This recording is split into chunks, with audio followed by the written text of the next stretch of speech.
Shabbat Shalom from Temple Concord. This week our Torah portion is the first Torah portion of the book of Exodus. We have finished Genesis and the origin stories of our people, and now we begin Exodus, Shemot. And the Exodus story is mostly the story of the journey of our people from Egypt to Israel, to the Promised Land, or the beginnings of that journey. But the very beginning is Elah Shemot. These are the names. And it lists the names of those who went down to Egypt. We Jews take names very seriously. And we list names and remember names like no other tradition. Right now, you can see I'm standing in front of a plaque. This plaque lists members of our congregation who served in World War II. And if you look closely, you can see a couple that have little bright orange lights next to them. Those are people who gave the ultimate sacrifice and served our country.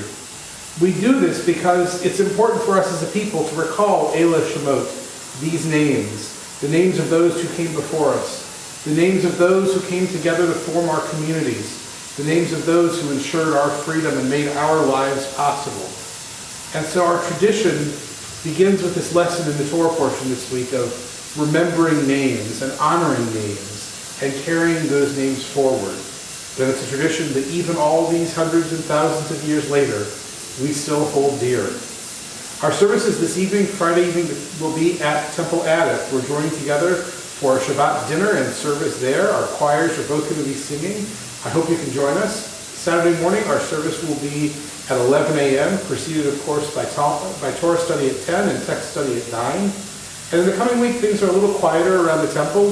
There are a few big holidays going on in the rest of the country, but for us, it's a pretty quiet, mellow week. For now, though, I hope you'll take time on this Shabbat to think of the names that are important to you, the names of those who came before you, the names of those in your own family, and the names coming after you too, the names of your children and grandchildren. And in thinking of all those names, honoring our tradition and the chain of faith that began with Abraham and continues with each of us. For now, Shabbat Shalom. Look forward to seeing you at the temple.